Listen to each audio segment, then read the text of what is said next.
Oi, pessoal. Eu sou a professora Adriana Libório, pedagoga psicopedagoga, atuante com a alfabetização de crianças entre o primeiro e o quinto ano do ensino fundamental. Hoje o nosso tema é Meu filho não aprende.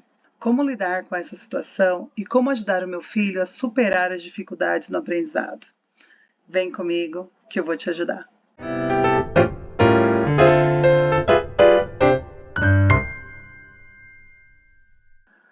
Muitos pais com filhos em idade escolar passam por este problema, ou no início, lá no primeiro, segundo ano, ou se dão conta quando o filho já está saindo do ensino fundamental 1.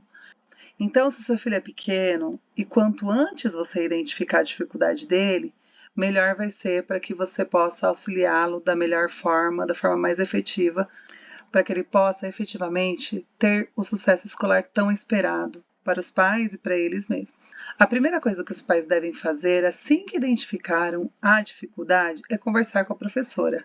Ela é a pessoa mais indicada para dizer para vocês aonde é que está realmente o problema. Se o problema é comportamental, se o problema é algo que foge às possibilidades de ajuda na escola. Então a professora vai dizer se ele realiza todas as atividades com atenção ou não.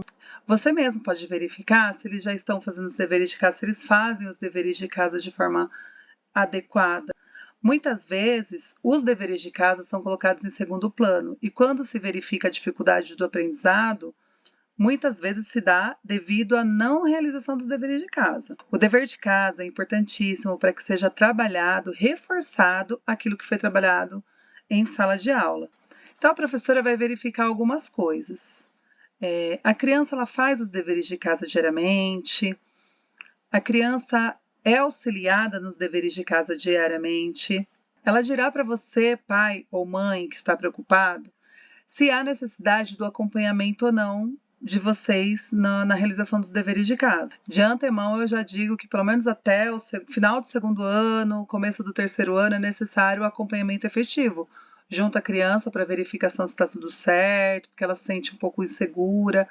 Poucas são as crianças que já têm autonomia logo no primeiro, segundo ano, tá? Espera-se que elas tenham autonomia para a realização do dever de casa a partir do terceiro. Tem um vídeo no meu canal que fala sobre esse tema de forma mais extensa. Eu vou deixar o link aqui embaixo e vocês acessem logo na sequência desse vídeo. E é lógico, gente, que uma criança que passou primeiro, segundo, terceiro ano e está no quarto, quinto, apresentando muita dificuldade de aprendizado, ou qualquer série que for, é mais desafiador. Então, a criança ela provavelmente vai estar mais desestimulada, ela vai se apresentar mais desafiador, não querendo fazer as coisas, não querendo obedecer, e aí parte dos pais aquela autoridade, né, que se deve ter para poder garantir que o filho faça o que deve ser feito. Então, como eu posso iniciar essa rotina, esse acompanhamento com relação aos deveres de casa? Número 1. Determinar um horário fixo todos os dias. Mesmo que o professor não envie deveres de casa, sugiro que eles façam resumos sobre o que aconteceu na aula ou sobre o aprendizado. O importante é que seja uma rotina, que ele saiba todos os dias que ele vai precisar fazer aquilo. Outro ponto, determinar um local. Então, o local tem que ser calmo, tem que ter uma cadeira, uma mesa, lugar adequado para que ele possa fazer a atividade. Nunca realize atividades em frente à televisão, computadores, comida, longe de aparelhos eletrônicos. É um lugar silencioso de preferência. Se tiverem outras pessoas na casa, outras crianças, então que separe um cômodo para isso, tá? E combine com todos da casa que aquele momento é o momento do dever da pessoa, da criança em questão. Outro ponto importantíssimo que alguns pais acabam deixando em segundo plano é a agenda. A agenda mostra para você a rotina diária da criança. Então, se ocorreu alguma coisa fora do contexto comum, se houve uma queda, quais os deveres de casa, ou até mesmo uma comunicação sua que você precise ter com o professor, mandar um bilhete, olha, eu não consegui resolver, ajudar efetivamente meu filho nessa atividade, você pode explicar novamente ou me orientar. Então, a agenda, gente, é algo importantíssimo. porque é por onde você vai se comunicar com o professor do seu filho. Né? E essa comunicação ela tem que ser clara e efetiva, ela tem que ocorrer.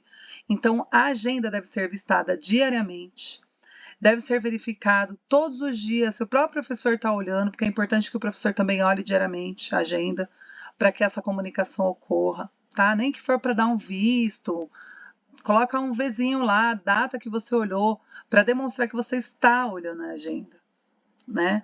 É super importante o acompanhamento via agenda. Outro ponto importantíssimo, estar consciente e ciente de todos os conteúdos que o seu filho está aprendendo. Como eu faço isso, professora? Olhando o caderno. Então, todos os dias, na hora que seu filho chega, ou na hora que você chega, ou mesmo que você chegue tarde, e seu filho está dormindo, pegue na mochila dele a agenda, como eu disse anteriormente, para dar uma olhadinha, dar um visto lá, ficar ciente de tudo o que está acontecendo. E o caderno, gente. Precisa ser olhado o caderno. Ah, professora, eu trabalho muito, chego tarde, saio cedo. Gente, pai e mãe não tem desculpa. A gente precisa fazer nosso papel de pai e mãe. Né? A professora com certeza vai olhar todos os dias o caderno do seu filho. Mas você precisa fazer o seu trabalho também. Eu sei que não é fácil, sei que é difícil, mas é necessário o estímulo.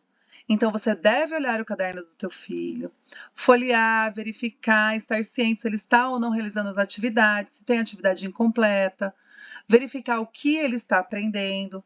Ah, professora, eu tive pouco estudo, não sei discernir o que ele está aprendendo. Então, tire um momento com o teu filho para perguntar para ele, filho, o que é isso aqui que você está aprendendo?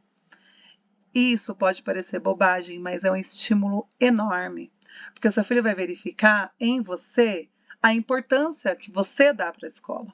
Então, ele, consequentemente, vai dar essa mesma importância.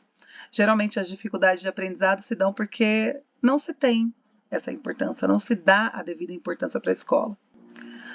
Mais um ponto.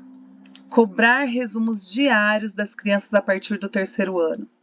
Então, chegou em casa, fez o dever de casa, tá craque no dever de casa, ou mesmo que não esteja, peça para a criança escrever com as próprias palavras o que ela aprendeu. Então, o que foi aprendido em matemática, língua portuguesa, quais foram as matérias que você aprendeu hoje, para ele ir recapitulando aquilo que ele aprendeu, de forma que isso vá fixando na cabeça dele. Tá? Importantíssimo. Então, se a criança tiver esse hábito de fazer resumos diários do que aconteceu durante aquele dia, como se fosse um diário, isso vai ajudar a acomodar as informações na cabeça dele. E por último, gente, a dica mais imprescindível de todos: oriente diariamente, constantemente, incansavelmente o seu filho, o motivo pelo qual ele está indo na escola. Tá? Ele vai para a escola para estudar, ele vai para a escola para aprender. Então, peça diariamente para que ele preste atenção na professora, para que ele se concentre nas atividades propostas. Peça para que ele evite brincadeiras fora de hora, principalmente enquanto a professora está dando aula, o professor está dando aula, está explicando. Muitas vezes as crianças perdem o time, porque na hora da explicação importante do professor, o que o aluno está fazendo? Brincando, desconcentrando a si mesmo e aos demais. E isso, gente, depois de muito brincar, vários anos brincando, acarreta, lógico, a dificuldade de aprendizado. Quando seu filho perceber que você está preocupado com essas questões, ele vai se dar conta. Então, ele não vai aprender sozinho. Né? Ele precisa de alguém que fale para ele. Se só o professor falar para ele, talvez não seja suficiente. Na maioria das vezes não é suficiente. Precisa que os dois falem a mesma língua, os professores e os pais. Os pais, eles são tão responsáveis pelo aprendizado da criança quanto o professor. Então, pare de delegar a responsabilidade toda para a escola. Porque a escola não está na sua casa para pedir para que ele tenha uma rotina. Né? A professora, ela faz isso todos os dias, o professor faz isso todos os dias na escola. E a rotina de ir à escola é um dos aprendizados. Agora, o aprendizado da responsabilidade, pai, mãe que está me ouvindo, precisa vir de casa. E as dicas que eu dei são preciosas para que isso comece a ocorrer em casa, para que ele tenha senso de responsabilidade. Alunos sem interesse não aprendem. Só dá para aprender ler lendo, escrever escrevendo. A prática é a saída. E o seu acompanhamento é a garantia do sucesso escolar do teu filho. Não tenha dúvidas disso. Então esse é o meu recado de hoje, espero que vocês tenham gostado. Vou pedir para que vocês deem um like no vídeo, se inscrevam no canal, compartilhem esse vídeo com mais pais que vocês conheçam, que tenham alguma dificuldade na questão do aprendizado. Nós temos vários vídeos no canal voltados para as crianças, voltados para os pais e voltados para professores. Vocês podem assistir, inclusive, os vídeos voltados para os professores, porque é importante que vocês saibam como a gente se sente, o que a gente espera dos filhos de vocês. Tá? Então, para que a gente possa formar cidadãos responsáveis, a gente precisa ensinar a responsabilidade. E vocês não podem deixar somente nas costas da escola, porque a gente não tem essa capacidade global. A gente tem uma capacidade limitada. Só que a gente ensina aquilo que deve extrapolar o muro da escola. Então a gente precisa muito da ajuda de vocês. A minha ideia com este canal é ajudar pais e professores a terem essa consciência de que somente se nós estivermos juntos é que a gente vai conseguir. Separados, brigando, discutindo, querendo um colocar a maior responsabilidade no outro, isso não vai ajudar. O que vai ajudar seu filho é você fazer a sua parte, o professor fazer a parte dele e o seu filho fazer a parte dele. Cada um precisa pôr um pouquinho de esforço para que o aprendizado seja construído, tá? Então, eu espero que vocês tenham um bom dia, boa tarde, boa noite, independente do horário que vocês estejam assistindo esse vídeo. Curta, compartilhe e mandem sugestões, tá? De outros temas, outras coisas que vocês queiram saber, que as crianças estejam com alguma dificuldade. Eu gravo vídeos, geralmente para as crianças, tutoriais, mas eu posso gravar vídeos com relação a um aprendizado específico.